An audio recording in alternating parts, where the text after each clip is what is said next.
pessoal, sejam bem-vindos. Oi, Roberta. Olá, Letícia. Obrigada pelo convite. Imagina, eu que agradeço pela tua disponibilidade.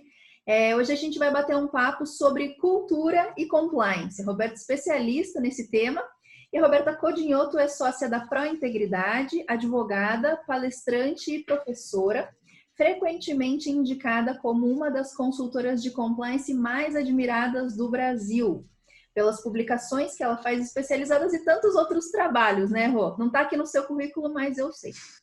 Voluntária em diversas iniciativas de promoção à integridade e combate à corrupção. Então, obrigada por estar conosco mais uma vez, aceitar compartilhar o seu conhecimento, a tua experiência, e espero que seja produtivo, né, para nós e para as pessoas que vão assistir aqui a nossa conversa depois. Com certeza, é um prazer estar aqui com você e eu espero contribuir de fato. Obrigada, Rô. Bom, a Roberta tem uma grande experiência aí na área de compliance, ela vem da área jurídica, mas ela vem atuando muito no tema de cultura corporativa e compliance ou integridade. Nós sabemos que é um grande desafio para as corporações, além da implementação dos instrumentos formais, terem esse pó, digamos assim, esse pozinho distribuído na cultura e no ar, né, pulverizado, para que as pessoas tenham isso mesmo no seu sangue, na sua cultura ali, no dia a dia. Então, eu queria começar fazendo uma primeira pergunta para você, que é o que caracteriza uma cultura de compliance dentro de uma empresa? Perfeito. Muito se fala sobre a questão da cultura viva, do compliance efetivo, então a gente escuta isso direto, né, Letícia? Inclusive do compliance que é feito só, né, para inglês ver a expressão que a gente escuta. E quando a gente encontra uma empresa que tem essa cultura, algumas características elas se sobressaem. Então, quando nós temos, né, um conjunto de pessoas íntegras, né, e também um conjunto de processos conformes, e a gente brinca que isso é uma fórmula, então somar pessoas íntegras com processos conformes e elevado aí ao patrocínio e o apoio da alta direção, a gente encontra essa fórmula da efetividade, essa fórmula da cultura. Mas como que a gente vê isso na prática? Porque parece um tanto subjetivo, né? Então, são as pessoas que, de fato, elas veem valor nas atividades que desenvolvem, elas acreditam na empresa para a qual elas trabalham, né? A alta gestão ela está presente e não só ditando as regras.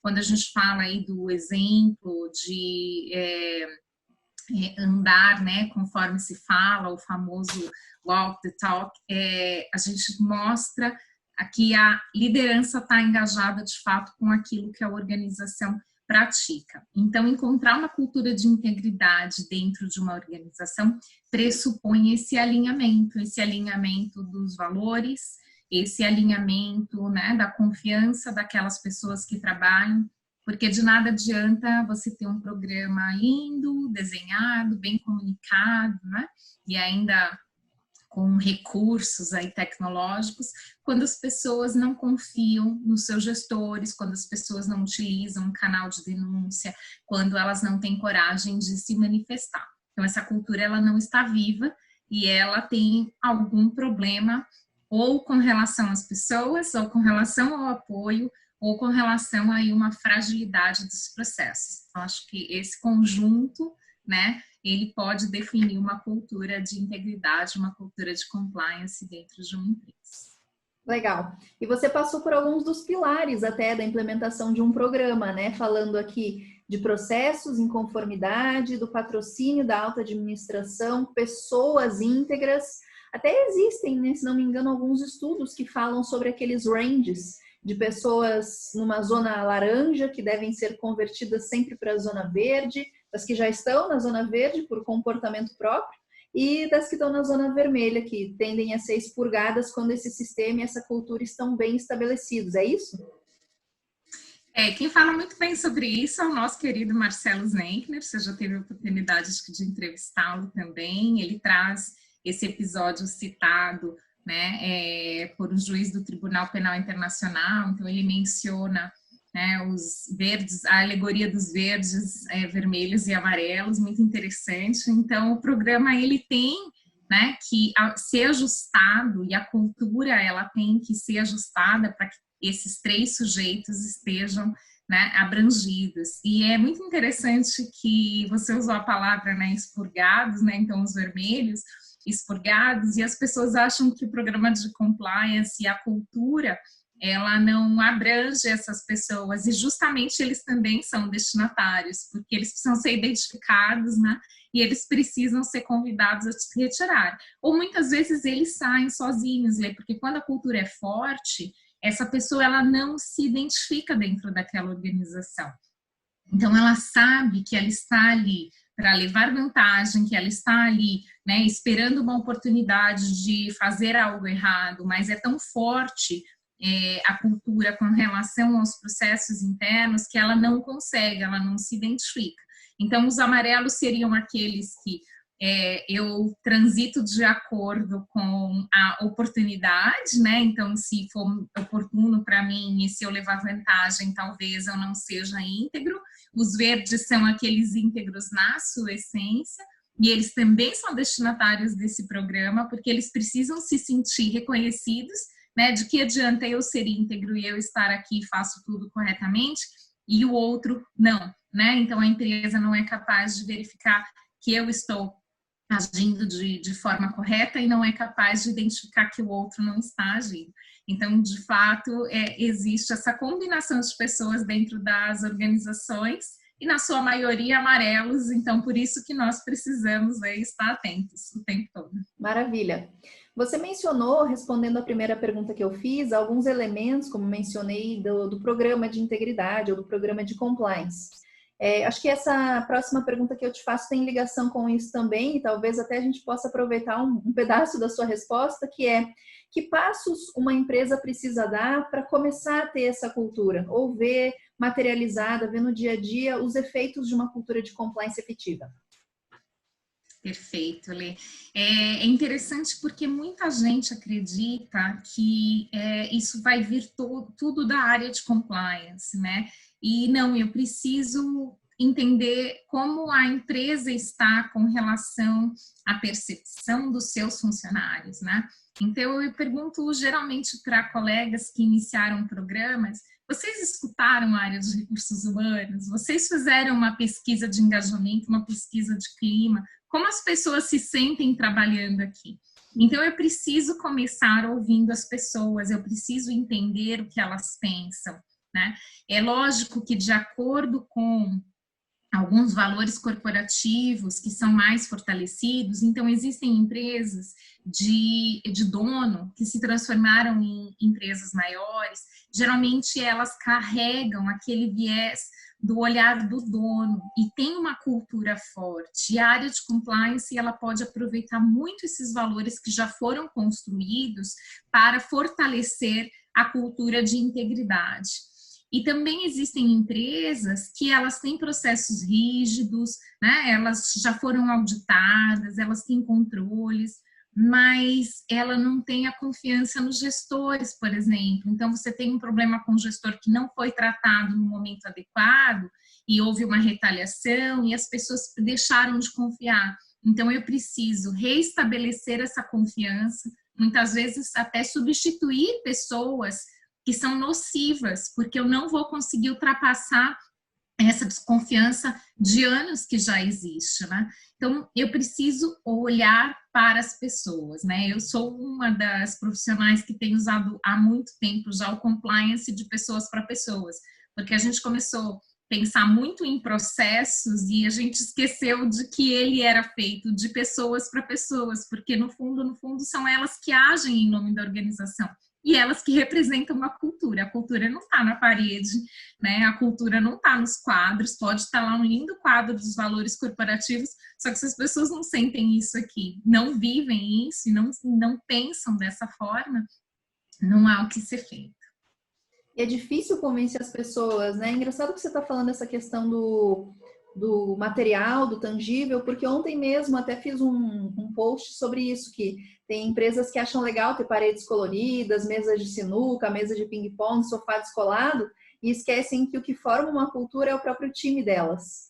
Então, cuidar do time talvez seja um passo anterior a pensar em termos de infraestrutura. É claro que isso conta, favorece, a gente sabe, mas no assunto técnico do qual nós estamos falando aqui, que diz respeito a algo muito profundo, pessoal, em termos de criação, né? Não é só aquela cultura de clima organizacional, é muito intrínseco à individualidade de cada um. Como que você chega até esse ser humano, né? E talvez, Li, a falta de escutar de fato os anseios das pessoas cause esse conflito. Então, eu vejo empresas que partiram para um ambiente moderno de trabalho, open space e tudo mais, e acabou afrontando com valores de outros funcionários que já não se identificaram mais com aquele ambiente e tiveram que sair. Olha como é complexo lidar com o ser humano, não é? Então, eu estou trazendo uma tendência moderna para um ambiente de trabalho e, ao mesmo tempo, aquilo pode ser uma afronta para os valores que aquela pessoa carrega. Então, por exemplo, eu nunca trabalhei com a mesa aberta, eu não admito que as pessoas tenham acesso à informação, então eu estou ferindo aqueles valores. Olha que interessante, então a gente sempre precisa compreender, com preparado, né, os nossos colaboradores, as pessoas que fazem parte do nosso time estão para aquelas mudanças. Isso é fundamental. E isso afeta muito compliance, porque pessoas que não confiam mais na empresa, olha, eles fizeram isso e isso afronta os meus valores. E como que eu vou confiar na organização?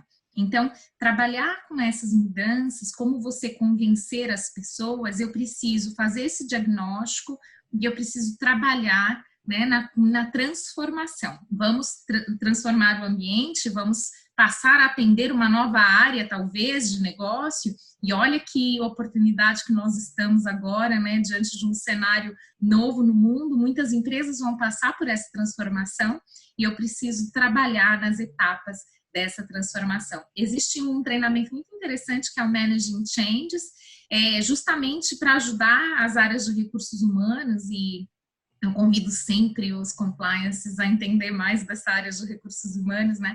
Então, você tem que fazer o let it go, né? Eu preciso deixar isso ir para estar aberto para o novo, né? E quando a gente constrói uma cultura de compliance, eu não tenho que deixar ir alguns comportamentos antigos que eu tinha enraizados, e eu preciso deixar ir, let it go, mas eu preciso estar aberto para o novo. E o novo significa, né, nós vamos atuar dessa forma, isso vai ser importante. Nós não vamos ter paredes, talvez, porque eu prezo a transparência, porque eu prezo, né, um ambiente em que as pessoas sejam tratadas de forma igual. Então, eu não quero que um gestor cometa um assédio. Então, quando eu explico, né, e a narrativa, ela é fundamental, quando eu explico por que eu estou fazendo, as pessoas tendem a se sentir mais engajadas. Muito bom. Você deu um exemplo muito nítido, assim, do quanto nós falamos em termos de infraestrutura física, mas isso pode ser interpretado para várias outras frentes, né? Mas no quanto essas outras iniciativas da empresa são simples reflexos daquilo no que ela realmente acredita. Eu estava até me lembrando de uma empresa que a gente atende aqui que tem essa estrutura de paredes de vidro, e o discurso é justamente esse: a gente não quer esconder nada, que as relações são transparentes, isso é só um reflexo daquilo que nós somos e da forma como nós atuamos enquanto organização. E aí, se vai ser com parede colorida, ou como vai ser a melhor forma, né, para cada instituição, realmente. E esse desafio, né, de let it go, de estamos tirando um chapéu, colocando um novo que vem com novos benefícios, e fazer a pessoa entender, quando nós estudamos cultura, nós vemos isso mesmo, né, que aquilo tem que reverberar, que aquilo tem que fazer sentido para ela precisa se sentir parte do processo de transformação. Do contrário, eu acredito que você também se depare com algumas iniciativas de compliance que são quase que unilaterais. A empresa contrata ou designa alguém responsável internamente que, para fazer a sua função, mostrar que está sendo exercida, começa a criar controles, impor regras e veste um papel de uma pessoa até como se fosse o policial mau, né? Que é a alusão que nós fazemos às vezes de punir, de reprimir, só aparece quando dá problema, o pessoal já até tem medo quando ouve falar de compliance. E não, o desafio realmente é engajar, e aí o paralelo que você faz com recursos humanos, acho bem interessante de ter esse departamento como um grande aliado, no sentido de poder utilizá-lo, né, no bom sentido, claro, para disseminar essa cultura, contar com alguém que conhece mais de pessoas e daquelas pessoas, sobre qual a melhor forma, então, de atingir cada um, de fazer com que essa mensagem realmente reverbere, faça sentido e eles se sintam pertencentes a esse processo, né? A gente tende a participar e gostar mais quando nós ajudamos a construir, acho. Sim, com certeza. E você trouxe aspectos muito legais, né? Então, desde o perfil desse compliance, olha que interessante, você usou aquela questão policialesca, né? E eu escrevi sobre isso, do que não é compliance, porque compliance não é xerife, não é policialesco, né? Porque se a gente adota esse comportamento, e existem funções para isso, né?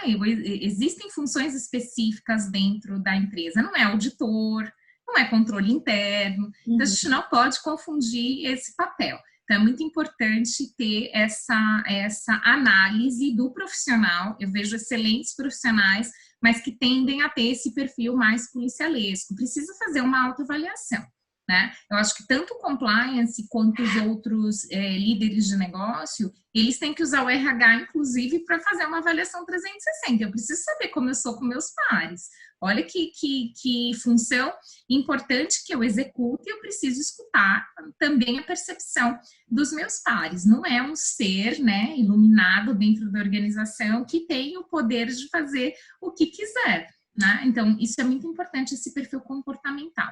E essa questão de ouvir o RH, ali, muita gente começa programa sem fazer isso. E é fundamental, porque o RH ele tem pesquisas importantes e tem dados importantes da empresa que vão auxiliar nesse processo. E a gente sabe também que compliance geralmente é uma área pequena, né, na organização. Então, levante a mão, eu sempre brinco nas palestras, levante a mão quem tem budget aqui sobrando, né, para contratar o que quiser, para fazer o que quiser. Então, a gente sabe que muitas vezes é uma equipe, né? Então, é o compliance officer que toma conta de tudo.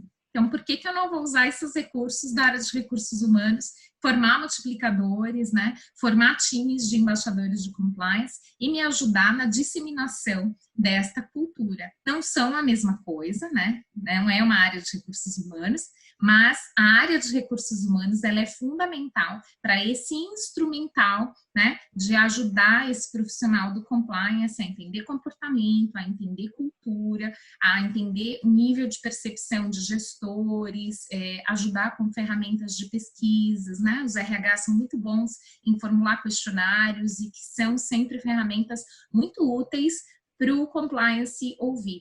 E um último exemplo, já terminando esse bloco, é que você trouxe a questão de fazer parte, né? Então, olha que interessante, quando eu vou construir um código de conduta, e que muitas empresas constroem assim, contrata alguém, escreve um código de conduta e está aqui o nosso código de conduta pronto, por que não fazer uma oficina de construção de código de conduta a várias mãos? Né? Ouvindo as pessoas da organização. Então, eu me sinto parte daquilo. Eu, gestor, quando eu leio aquele capítulo referente a brindes e entretenimento, e eu sei que a minha área tem problemas sérios com isso, eu fui ouvido, eu me senti parte.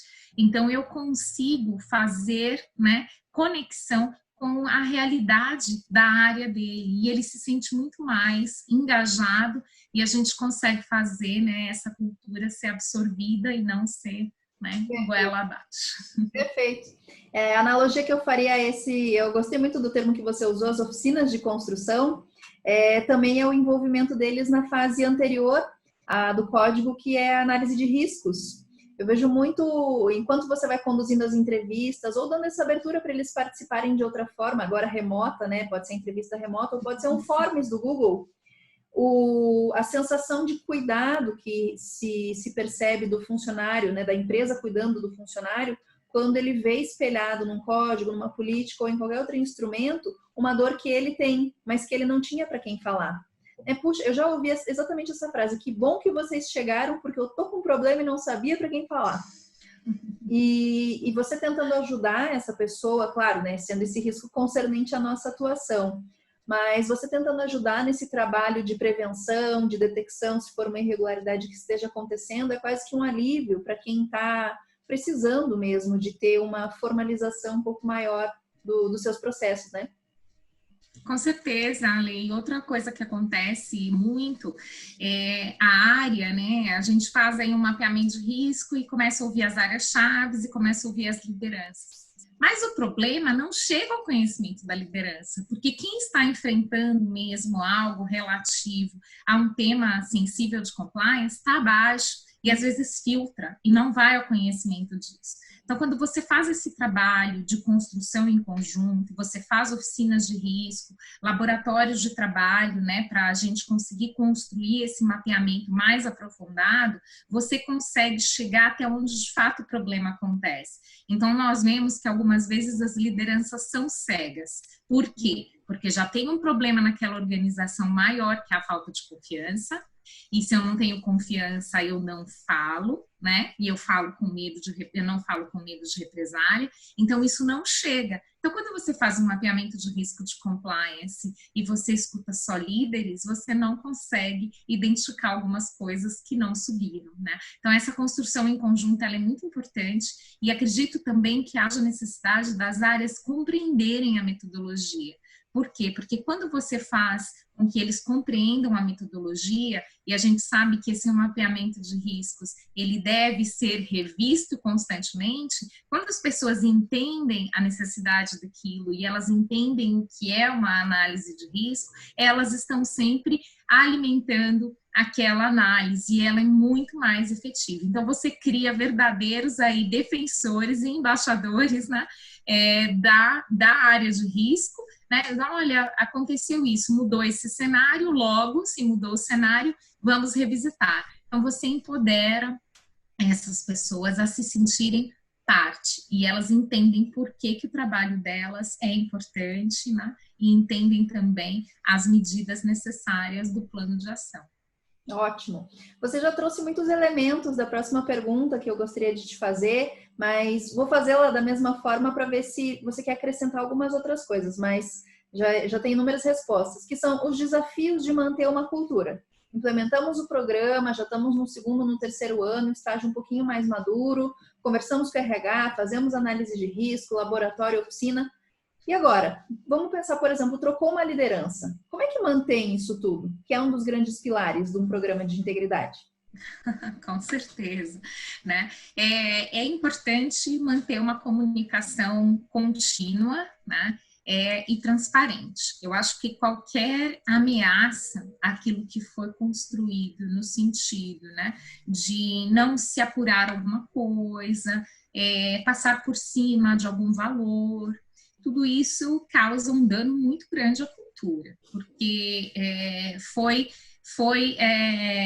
disseminado que eu precisava ser parte daquilo, eu me senti parte, eu confiei na empresa, eu estou vivendo esses valores e eu sofro, né, um golpe quando eu desconfio do comportamento de alguém. Então, episódios de retaliação, episódios de protecionismo, né, de não investigação de algo que foi levado, eles geralmente causam, Letícia, um dano grande. Então, as empresas têm que tomar cuidado. E, às vezes, acontecem, né, falsas situações. Então, uma pessoa foi desligada e pareceu uma retaliação. Precisa falar abertamente sobre isso, né? Eu sei que é doído, tem muitos gestores que não vou dar ouvidos, mas pode causar um dano muito grande. Então, a manutenção da cultura, ela exige uma comunicação constante com as pessoas e uma comunicação aberta e franca. A gente sabe que existem temas trabalhistas, eu não vou poder fazer um desligamento por justa causa de fato que foi investigado, apurado, e eu vou anunciar, né, publicamente que aquela pessoa foi. Mas tem formas de eu endereçar isso. Então, existem formas de trazer a liderança, conversar com a liderança, questionem as pessoas, conversem com as pessoas. Algumas medidas que eu gosto bastante, e eu sempre ensino os gestores a fazerem isso, é suscitar nas reuniões, né? Tem muita reunião de equipe. Hoje em dia, por exemplo, né, a gente está fazendo muita reunião, porque não está perto, então precisa ter mais acompanhamento. mas sempre suscitar um capítulo do código de conduta, por exemplo, questionar se acontecesse uma situação dessa, qual seria a sua reação? Endereçar temas, né? Qual foi a situação mais difícil que você passou? Estimular com que as pessoas pensem sobre aquilo. E isso faz com que a cultura e os valores sejam mantidos vivos, principalmente quando tem a substituição, que você mencionou, essa pessoa está chegando, eu preciso ajudar com que ela, né, receba essa cultura e que dê continuidade ao trabalho do gestor anterior, né, se era bom. Se não era bom, ele precisa trazer, né, novos valores adequados àquela cultura, mas dar continuidade para que ele continue. Então, suscitar, por exemplo, capítulos. Eu gosto muito de reconhecer os funcionários. Eu fiz algo que mostrou, a empresa tem o comportamento, né, tem uns valores, o comportamento ético como uns valores, e alguém foi super ética. Então, eu gosto daqueles cards de reconhecer as pessoas. A gente é ser humano e a gente esquece muitas vezes, né, que nós temos infância, mas que existe uma criança dentro de nós. E o humano adora essas coisinhas relacionadas, né, a agrados, a reconhecimentos, e a gente confunde com atributos, né, de presentes e algo financeiro, mas às vezes um reconhecimento por e-mail que vai para a equipe inteira é muito interessante para manter essa cultura viva e para que a gente possa estimular, né, que as pessoas façam esse reconhecimento de quem carrega a cultura de fato no peito. Maravilha, legal, Rô. Além da RH que você mencionou, existem outros departamentos ou pessoas que você entenda serem estratégicas para manutenção ou desenvolvimento de uma cultura de compliance? A liderança. A liderança tem que estar completamente engajada, né, Lê? É muito difícil um líder não espelhar um comportamento. Então, as pessoas, elas miram em determinados líderes, né? É muito engraçado isso dentro das empresas, porque algumas vezes nem é o meu líder direto, eu me espelho no comportamento de um outro que eu admiro. Então, essa liderança, ela tem que estar preparada. Tanto que eu acredito que existe a necessidade de um reforço de treinamento constante para esses líderes, porque eles devem ser preparados em como agir. Eu não posso aceitar que a liderança receba um treinamento igual a todo mundo, porque o papel dele é um papel de dar exemplo. Então, ele precisa, sim, conhecer o código de conduta, ele precisa, sim, saber como se posicionar em uma questão, ele precisa saber que o que ele disser vai ter um peso maior do que um outro funcionário qualquer. Então, os líderes, eles precisam ser os embaixadores dessa cultura, né? CEO nem se fala, ele precisa viver e respirar isso, porque senão tudo isso é jogado fora, porque se o próprio líder da organização não serve como exemplo, né, não adianta, mas acredito que a liderança tem esse papel fundamental. Legal. Nós estamos nos minutos finais já aqui do nosso bate-papo, pena que ele é curtinho, mas eu gostaria que você pudesse, se você puder, né, que você deixasse dicas, recomendações para quem for assistir essa nossa conversa depois, sobre o tema e sobre a tua experiência. O que você diz para as pessoas que estão enfrentando esse desafio e também talvez uma mensagem de estímulo, porque é um novo mundo de negócios que passa a se desenhar e a se configurar. E talvez seja agora a vez da relevância efetiva do compliance ser enaltecida. Posso estar enganada, mas pelo meu ponto de vista aqui, se nós soubermos como trabalhar isso, temos uma grande chance de agora realmente as organizações entenderem a relevância estratégica e não operacional simplesmente que o compliance tem. O que você diria, então, para a gente fechar a nossa conversa? Com certeza. Queria te agradecer, né, de ter essa oportunidade. Eu gosto muito de compartilhar ideias. Eu acredito que a nossa área seja uma das áreas mais promissoras para isso, porque todos os profissionais que trabalham com compliance e integridade estão sempre em contato, sempre compartilhando ideias, porque o nosso trabalho é feito dessa forma, né? Nós não nos vemos como concorrentes, pelo contrário, nós estamos sempre compartilhando boas práticas e experiências para estimular o ambiente de negócios de uma forma ampla, porque a empresa que eu assessoro faz negócios com a outra empresa, então se eu estimulo essas boas práticas em toda a cadeia, é fundamental, né, para que elas sejam bem-sucedidas em seus programas também. Então fica aí a minha primeira dica, eu acho que nós temos que compartilhar e buscar ajuda sempre. Esse profissional ele tem que transitar no mercado, você não é uma ilha, não fique isolado, precisa entender o que as outras empresas estão fazendo, né? Apesar de o programa, e a gente repete muito isso, programa de compliance é único, exclusivo, eu posso me valer das boas práticas. Então, uma empresa teve uma dificuldade num ponto, será que eu não posso ter a mesma dificuldade, não posso aprender com as lições que ela aprendeu? Então, frequentar esses grupos, tem muito trabalho legal sendo feito, tem iniciativas muito interessantes, você mesmo falou de algumas iniciativas que eu participo, e elas são muito ricas para ajudar com que a gente tenha uma visão 360, né? Então, fica aí a minha segunda dica, compliance precisa estar antenado em tudo, precisa entender como é que está o segmento, precisa entender quais são as tendências, eu preciso saber o que as empresas da cadeia, que a empresa que eu trabalho, que eu assessoro, elas estão praticando, porque podem vir desafios aí novos e nós vamos estar diante de desafios. Aí fica a minha terceira dica, né? Vai ser um novo mundo, porque nós estamos diante de um cenário econômico complexo, sabemos que cenários econômicos complexos trazem riscos, né? E nós vamos ter que estar preparados para ajudar as organizações a endereçar esses riscos e tratar esses riscos, né?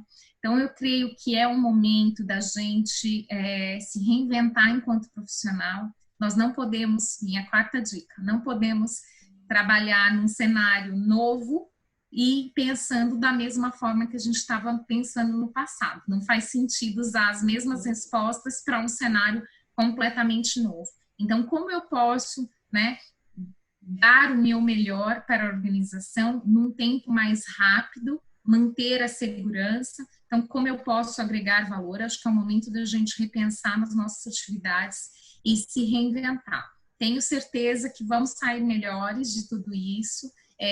Sempre tento ter um olhar positivo para as situações. Eu acredito que os problemas nos trazem várias oportunidades de melhoria, inclusive da gente conseguir levantar de vez a bandeira, né, da integridade nos negócios, e a gente tem visto como ela tem sido importante. Então, pessoas mais conscientes, prestando atenção no comportamento das empresas. Então, tudo que a gente dizia, né, para os nossos gestores, para as empresas que a gente assessorava, da importância da reputação, está acontecendo, porque os cidadãos estão mais conscientes. Então, olha que interessante, a gente ter essa grande oportunidade de fazer valer aí a integridade nos negócios. Então, era um pouco do que eu queria deixar para vocês, né, nesse momento que nós estamos vivendo, e agradeço essa oportunidade de poder deixar essas mensagens aí para estudantes, profissionais e pessoas interessadas em aprender mais sobre a matéria.